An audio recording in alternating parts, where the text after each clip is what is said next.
नमस्कार दोस्तों, मैं प्रभात तिवारी और सार्थक क्लासेस के यूट्यूब चैनल पर आप सभी लोगों का एक बार फिर से बहुत बहुत स्वागत करता हूं। पिछले वीडियो में हमने बात की थी जून का जो करंट अफेयर्स है पार्ट 1 की। आज की वीडियो में जून माह का जो शेष करंट अफेयर्स है उसको पार्ट 2 में हम लोग कवर करेंगे। तो चलिए दोस्तों स्टार्ट करते हैं आज का वीडियो।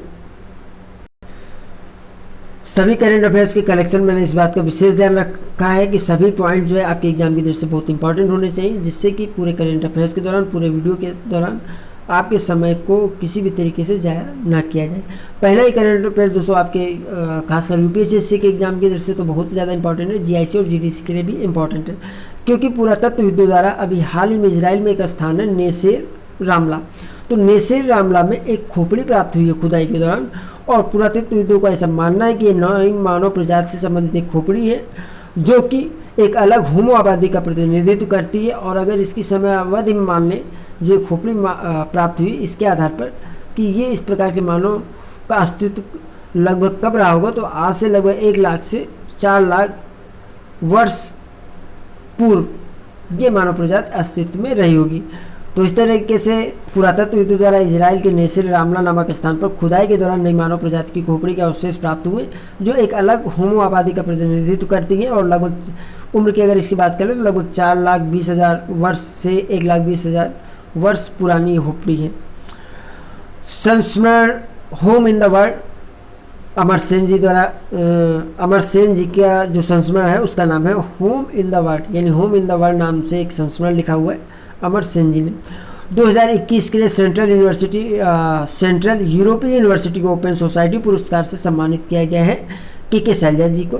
के शैलजा जी केरल के पूर्व स्वास्थ्य मंत्री हैं। टेस्ट मैच की दोनों पारियों में अर्धशतक बनाने वाली पहली भारतीय महिला क्रिकेट, और ऐसा करने वाली विश्व की चौथी महिला क्रिकेट है शेफाली वर्मा।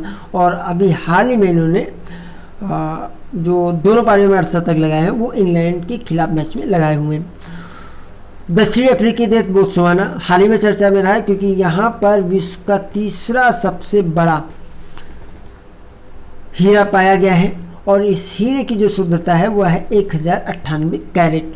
भारत रत्न और पद्म पुरस्कारों के समान ही, जिस प्रकार से भारत सरकार भारत रत्न और पद्म पुरस्कार वार्षिक रूप में प्रदान करती है, उसी तर्ज पर पुरस्कारों की शुरुआत करने की घोषणा की है असम राज्य ने।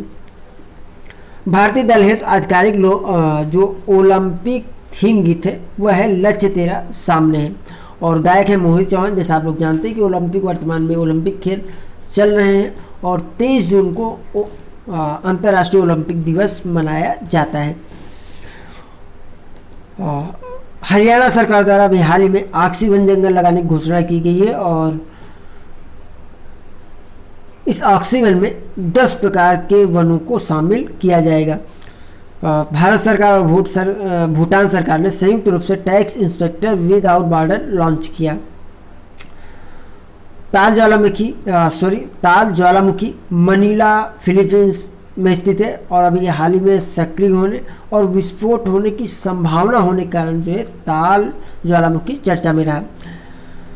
केंद्र सरकार द्वारा भी हाल ही में सहकारिता मंत्रालय का गठन किया गया, और सहकारिता मंत्रालय गठन करने के पीछे का जो उद्देश्य है केंद्र सरकार का वह है स्वदेशी उद्योग को बढ़ावा देना। अखिल भारतीय फुटबॉल महासंघ द्वारा नंगगोम बाला देवी को महिला फुटबॉलर ऑफ द ईयर 2021 चुना गया है। अभी तक हम लोग जो है जो लेटेस्ट वर्जन यूज़ कर रहे थे विंडो ऑपरेटिंग सिस्टम का विंडो 10, तो अब माइक्रोसॉफ्ट द्वारा जून माह में विंडो 11 को लॉन्च कर दिया गया है। तो एक बार से updated operating system window 11 launch किया गया है माइक्रोसॉफ्ट द्वारा। आप लोगों को ये जानकारी होना चाहिए कि जो विंडो 10 है इसको सन 2015 में माइक्रोसॉफ्ट द्वारा लॉन्च किया गया था। अब 2021 में विंडो 11 लॉन्च किया गया है माइक्रोसॉफ्ट द्वारा। Star gazing the players in my life के लेखक है रवि शास्त्री। रवि शास्त्री जी की यह पुस्तक है star gazing the players in my life. और सलमान रश्दी जी की भी एक पुस्तक है काफ़ी चर्चित, लैंग्वेज ऑफ ट्रूथ एसेस 2003-2020। और अमिताभ घोष, देखिए ये जो नाम आप देख रहे हैं, चाहे हम रवि शास्त्री जी की बात कर लें, चाहे सलमान रश्दी जी की बात करें, चाहे अमिताभ घोष जी की बात कर लें, ये सभी चर्चित नाम है, इसलिए इनकी जो पुस्तक है ये भी आपके एग्ज़ाम की दृष्टि से इम्पॉर्टेंट है। तो अमिताभ घोष जी की पुस्तक है, उसका नाम है the nutmeg's parables for a planet in crisis. Mount Nyiragongo ज्वालामुखी एक सक्रिय ज्वालामुखी है जिसमें अभी हाल ही में विस्फोट हुआ है। यह ज्वालामुखी पर्वत कांगो लोकतांत्रिक गणराज्य में युगांडा और रवांडा की सीमा पर एक नेशनल पार्क है जिसका नाम है नीरागोंगा विरुंगा नेशनल पार्क, वहाँ पर स्थित है। दिल्ली खेल विश्वविद्यालय की पहली महिला कुलपति नियुक्त किया गया है कर्णम मल्लेश्वरी को। कर्णम मल्लेश्वरी ओलंपिक पदक जीतने वाली पहली महिला भारोत्तोलक है और इन्होंने अपना जो पदक जीता था वो सिडनी ओलंपिक में जीता था। सूरज सिंह माथुर ओलंपिक खेलों में मैराथन की दौड़ पूरा करने वाले स्वतंत्र भारत के पहले ओलंपियन हैं जिनका भी हाल ही में निधन हो गया और इन्होंने यह दौड़ पूरी की थी 1952 का जो हेलसिंकी ओलंपिक हुआ था उसमें। तो Suraj Singh Mathur. The time 50 most desirable women 2020 की लिस्ट में शामिल किया गया है रिया चक्रवर्ती जी को। रिया चक्रवर्ती से आप लोग भली बात परिचित होगी, अभी जो सुशांत सिंह केस था उसमें काफ़ी चर्चा में रही। और एक और पुस्तक देख लेते हैं, anomalies in law and justice के लेखक हैं आर.वी. रविंद्रन जो कि पूर्व न्यायाधीश है। भारत का वह पहला गांव जिसमें 100% कोविड-19 का वैक्सीनेशन हुआ है वह है वेयान गांव।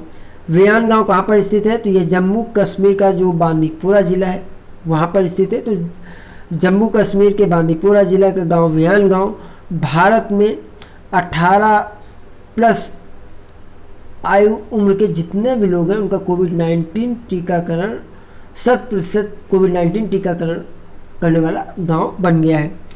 विश्व शरणार्थी दिवस 20 जून को मनाया जाता है और 2021 का विषय together we heal learn and shine.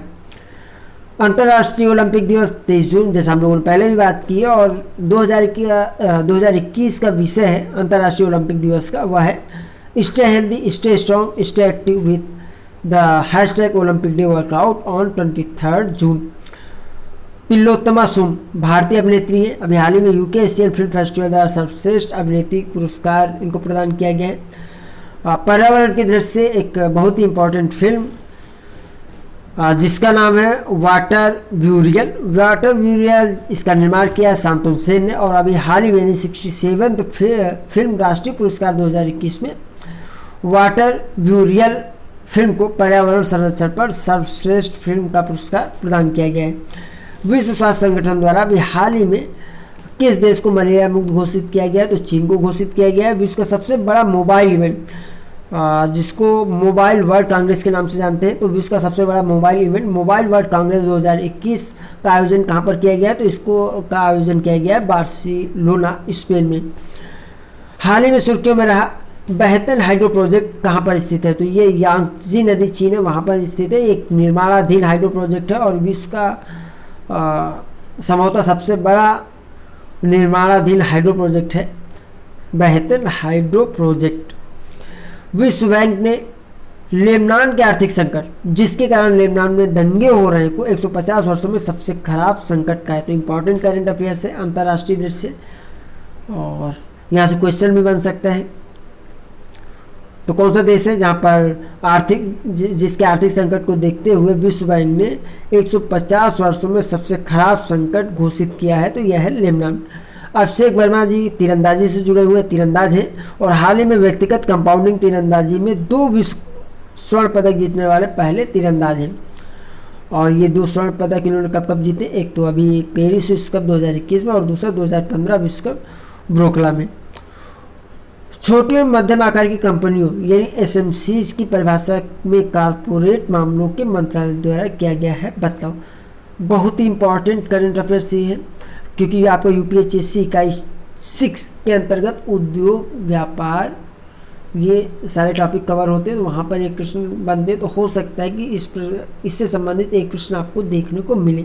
देखिए जो छोटी और मध्यम आकार कंपनियाँ होती थी, ठीक है, तो इनके लिए परिभाषा क्या थी कि इनका जो टर्नओवर है, जो पहले था कि इनका टर्नओवर 50 करोड़ होना चाहिए और इनकी उधारी की सीमा 10 करोड़ होनी चाहिए, लेकिन अभी हाल ही में इसमें बदलाव किया गया और इनके जो टर्नओवर की सीमा कर दी गई वो 50 से 250 करोड़ कर दी गई और उधारी सीमा को 50 करोड़ कर दिया गया, यानी सीधे सीधे 5 गुना बढ़ा दिया गया है। तो ये आपको याद रखना है।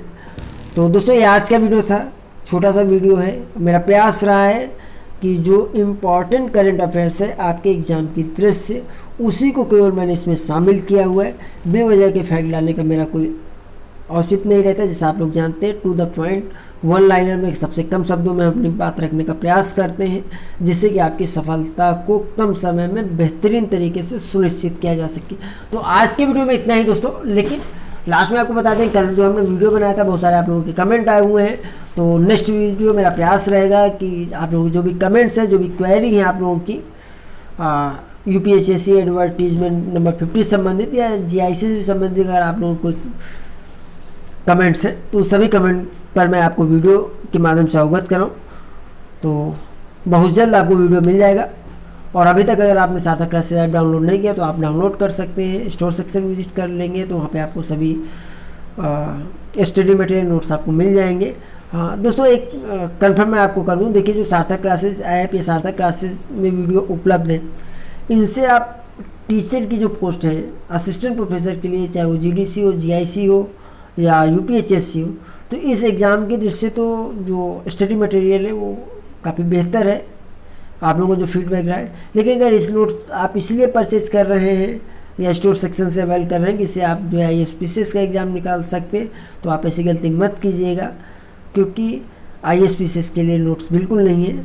जो भी नोट्स है वो आपका यूपीएससी असिस्टेंट प्रोफेसर के एग्ज़ाम को ध्यान में रख के तैयार किए गए, इसीलिए टू द पॉइंट और पेपर की जटिलता को देखते हुए उसी स्तर के जो पॉइंट्स हैं उनको शामिल करने का हमारा प्रयास रहा है।